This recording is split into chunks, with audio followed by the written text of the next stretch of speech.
very warm welcome to TTK Life Strategies. My name is John and I will be your host.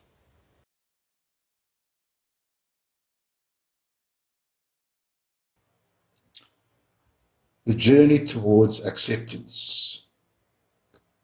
I'm going to go through different stages that, as I said, that we may need to work through to get to the place. The first one obviously is resistance. The pushing against, or as I said, the holding on to something that no longer serves me, but I'm too fearful to let go of it, or continuously blaming, whether it be people, God, the world, universe, life. That is a form of resistance. And resistance causes the release of stress hormones in my nervous system that causes negative emotions and feelings of discomfort within me. And that ultimately is what creates the feeling of suffering.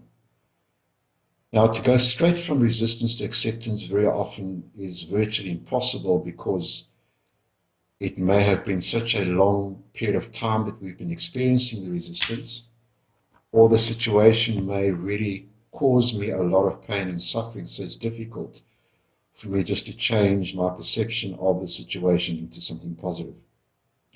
So I may need to work on moving from resistance to tolerance, to put up with it, keeping in mind that ultimately the aim is to get to acceptance where I can experience relief, where I can experience a more positive emotion or feeling. And it may be easier just to move into tolerance. I'll white knuckle it for a while. I'll put up with it. I'm still very, very clear on the fact that I don't want this. I'm still very clear about the fact that this, I would far rather experience something different from what I'm experiencing, but I will tolerate it. I will white knuckle it. And as I move from resistance to tolerance, there's a slight reduction in stress hormones being released in my body because my thinking is slowly but surely becoming less resistant and less negative. So I could then move from tolerance to indifference, where I get to the stage where I just feel I can't do this anymore. I've had it, I'm tired, I'm exhausted, I'm giving in, not giving up. There's a difference between giving up and giving in. Indifference just means I am so over this. I don't care anymore. I'm giving in. I'm just so tired. I've been fighting this. I've been resisting this. I'm just giving in. From there, it is then easier to get to a place of surrender. What does surrender mean? Surrender just simply means I'm opening my hands and I'm letting go of the situation that I've been resisting or holding on to. I'm dropping it. Where is this problem now? It is still there, but it is not having a direct effect or impact on me anymore because I'm surrendering to the fact that I've tried everything and nothing has worked. And remembering Einstein's definition of insanity, insanity is continuously doing the same thing over and over, expecting a different result. So I surrendered to the fact that it is what it is. I let go of the need to fight. I let go of the need to resist. I let go of the need to complain. I let go of the need to blame. I'm giving it permission to be. I'm letting go. I'm stopping fighting. I'm opening my hand. I'm dropping it. From there, then, it is so much easier to move to the level of acceptance, which I said earlier is simply the place that I move into where I can give what is permission to be. And what has happened in this process is I have moved from focusing purely on the problem and slowly but surely starting to shift my focus more away from the problem and maybe seeing it more as a challenge. And then from this is a challenge, I'm able to move closer towards seeing some opportunities within this challenge. What also happens is because the stress is slowly reducing in my brain, I'm able to start to think more clearly. Resistance, stress, suffering, in other words, a huge influx of stress hormones in the brain causes a condition that is referred to as hypofrontality.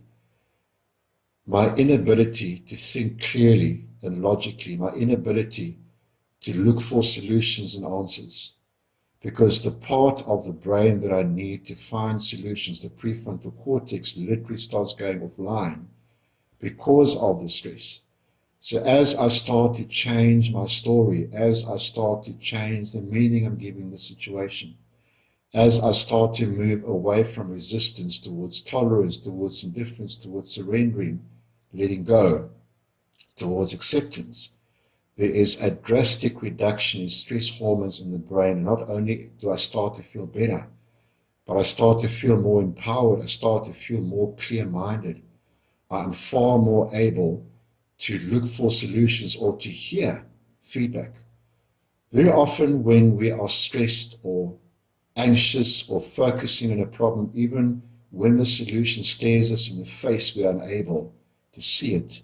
Even when people give us maybe good advice or feedback, we are unable to hear it because the filters, the psychological filter in my brain will not allow me to see anything beyond what it is I'm focusing on. So I create and I experience more of this particular thing that I don't want to experience anymore. And it puts me in a position where I'm completely unable to see the proverbial wood for the trees. But as I can work through this process, as I start to reframe my description of it, I hate this. I don't want this. Life is so unfair. Life sucks. You know what? I'm not happy with this, but I realize that fighting it and resisting it is creating more and more of what it is I don't want. So I'm going to white knuckle for a while.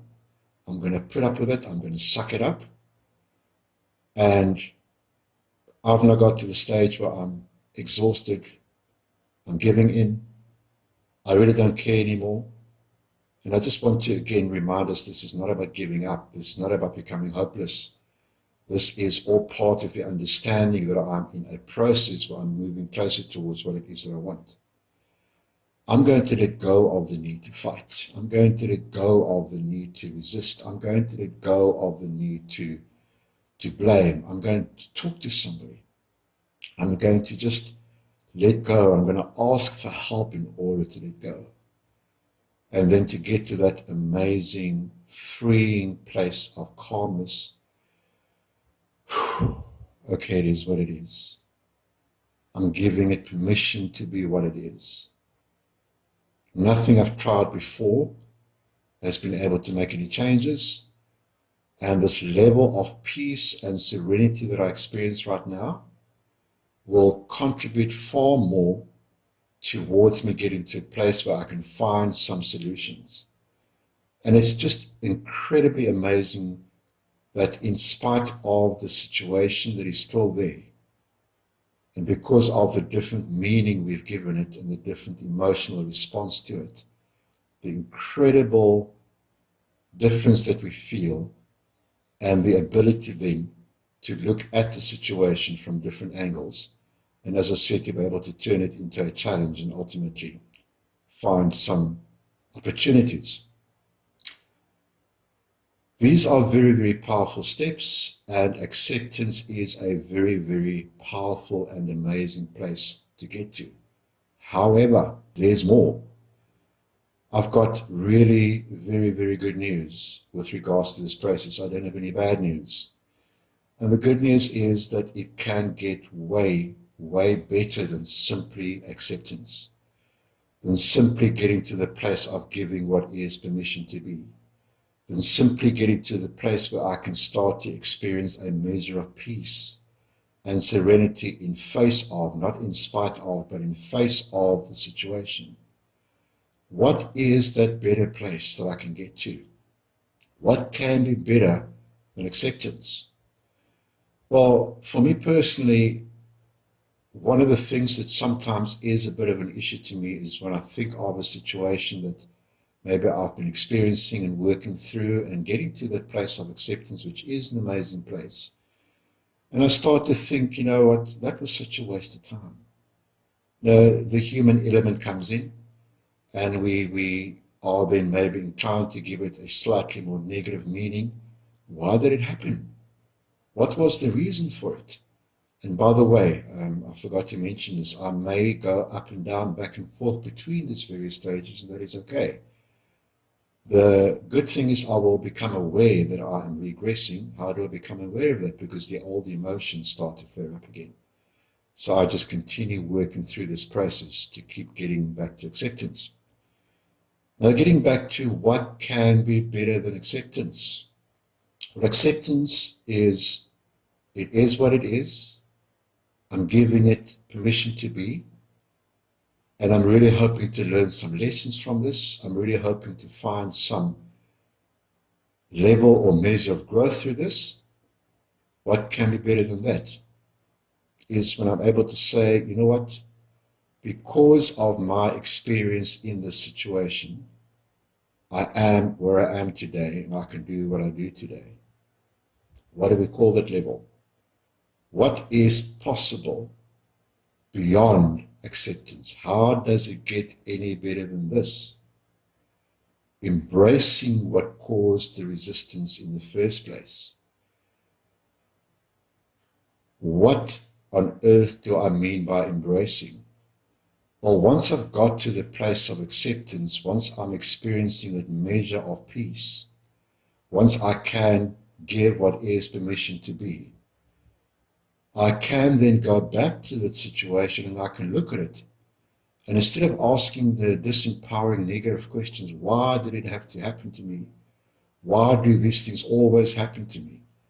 I can turn it into a powerful question. Why did this happen? What is it that I could possibly learn from this? And as I said, that feeling of it was a waste of time, it completely changes when I start to really look at the situation. So embracing to me means I pick up that situation again, that I put down, that I let go, and I start to look at it from a different angle. And I start to inquire, what is it that I could learn from this? What value could this add to my life? What new meaning can I give to this? And it's an extremely powerful process to go through, because it's amazing how new awarenesses start to come about, where maybe somebody comes across your path that is experiencing exactly the same painful, stressful situation that you experienced a while ago. And you are able to share with the person and give some feedback and give some hope. And it's just an amazing experience to see somebody else developing a feeling of hope, and you feeling great because you were in the position to do that. A number of years ago, somebody said to me, one of the most amazing experiences anybody could ever have is when somebody has spent time in your presence and you are able to say something that made them feel empowered and feel hopeful. And for them to say, I feel so much better about myself after spending time with you. Incredibly, incredibly inspirational experience. And that is something that is possible when I'm able to share with somebody from a place of compassion, from a place of empathy, because I've experienced a similar situation, but I've been able to give it a new meaning. I've been able to process it. I've been able to get to the place of acceptance. And I'm able to now go back and embrace that situation and learn the very valuable lessons from it and give it a positive meaning. And then get to the place where I can say, because of what I've been through, I am who I am today, more compassionate, more understanding, more kind, more patient, and I can do what I do. I'm able to be an inspiration to others. I'm able to give hope because of the situation. Had I not gone through this, I may not have experienced what I'm experiencing now. And that is, as I said, something way beyond just acceptance. It's an amazing, amazing experience. What goes beyond embracing? What is there that is even better than finding yourself in a place to be able to say, I am who I am today and I can do what I do today because of what I've been through. Well, a clue is when I'm able to say, this is the best thing that ever happened to me. Because of what I've been through, the lessons that I've learned, the experiences that I've had, I've been able to add this amazing value to my life. Celebrating what caused the resistance in the first place. This is the best thing that ever happened to me. When I think back of what happened, I don't feel the pain anymore. But I'm aware of the lessons and the growth, and I can see the benefit of the situation in my life. I want to give you two examples. One is a personal experience. The second one and the first one is about somebody who has always been a huge inspiration to me, and I've been following him for a number of years. This person's name is Nick Vujicic, an Australian young man, and some of you may have seen his videos or heard about him. He was born without arms and legs. And if you just imagine, just for a couple of seconds, what it must be like to go through life without arms and legs. First of all, what his parents went through when they learned that he was going to be born without arms and legs, the anguish that he went through. Imagine being a child without arms and legs. In the one video he talks about when he went to school, he was meant to go to a school for the disabled, but his mother wasn't going to have any of that, and she managed to get the law changed that Nick could go to a normal school for able-bodied children. The other thing itself sounds great, but imagine being the only one in school with no arms and legs. And the way some kids can respond to that. See, he was bullied, he was teased, and he tells the story about when he was 8 years old, trying to commit suicide. Now imagine what goes through an 8-year-old's mind to get to the place of his own life, that place of hopelessness and helplessness. Fast forward many, many years. Today, Nick Vujicic runs his own very successful business, a number of businesses. He travels the world sharing a story of hope and inspiration. There are videos on YouTube that show him surfing, playing golf, swimming. He's married, he's got 4 children, an incredibly inspirational person. And there's one video that I watched where he did a presentation at a school. And this particular presentation showed a line of teenagers, 14, 15, 16, queuing up to talk to him and feel what is inside this guy. Because while Nick was sharing his story, a lot of the youngsters could feel compassion. And then they show when these kids actually get to Nick, and of course he's got no arms, you can't hug them. So they hug him and they show some of these big strappy boys just melting and bursting into tears because they feel the genuineness and the love inside of Nick. And there are also other videos that show him speaking at stadiums with tens of thousands of people. His organization is called Life Without Limbs. His motto is no arms, no legs, no worries. Now, are there days when Nick wishes he had arms and legs? I'm sure. And of course, he's received various offers throughout his life for artificial limbs and prosthetics and all sorts of gadgets, and he tried all of it, but he's just found it so cumbersome that he spends most of his time without and living a fulfilling, rewarding life. And when you see him speak, you can see it's not fake. It is the real deal.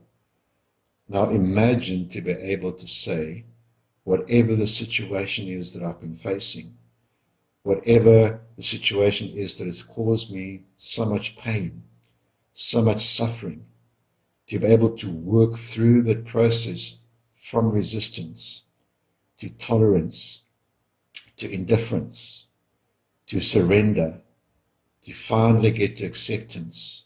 It is what it is. I give it permission to be. What can I learn from it? Get to embracing it, going back, asking those questions. What good can I take out of this? How can I use this to inspire others and to get to that level of celebrating and calling it the best thing that ever happened? Just a quick story from my side. I was working with a client a number of years ago who had been in and out of addiction treatment centers and in and out of mental health treatment centers, and had attempted suicide a number of times. And he was in his early 20s and just desperately unhappy. And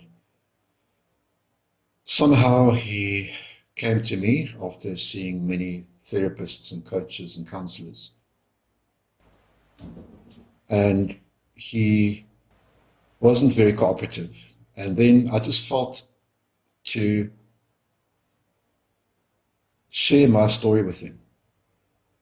And I remember when I did my training, we were told that we shouldn't share personal information about ourselves unless we feel that it will directly benefit the client. So I just felt that I should share my story with him. So I told him a little bit about my background, being sexually abused as a child, running away from home at the age of 13, landing up in the streets for a while, growing up in an environment where there was absolutely no validation, no affirmation, never experienced an expression or demonstration of love and acceptance, and just experiencing loneliness throughout my life. And all of a sudden, he just started crying. From somebody who had become hardened and resistant, he started crying. And he said to me, "This is the first time that I've ever felt anybody is seeing me." And what he meant by that is, I feel heard, I feel acknowledged because I can relate to your story. He had carried so much shame and guilt about himself because he had been through very similar situations that I'd been through, and felt damaged, felt there was something wrong with him, felt guilt and shame, and was never able to process that. And because I shared my story with him, he was able to relate.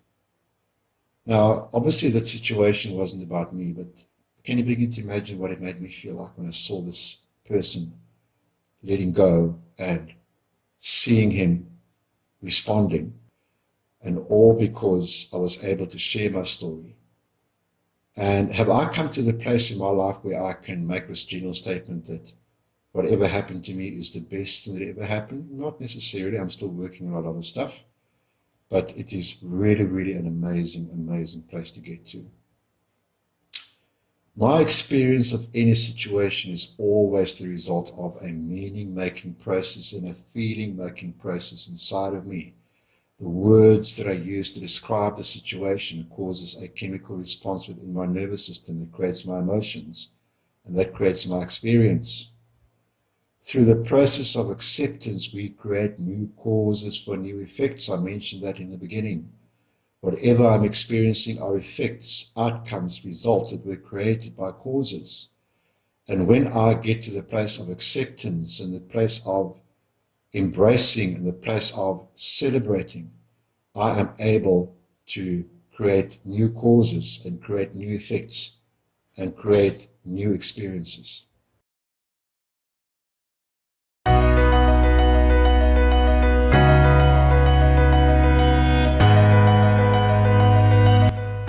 If you related to something I said tonight and you've got some questions or would like some more information about online coaching, you are welcome to drop me a line at john.ttkline@gmail.com. Thank you for sharing this time with me, and I wish you an amazing journey forward on your process of working towards that amazing place of acceptance, and ultimately towards embracing, ultimately towards celebrating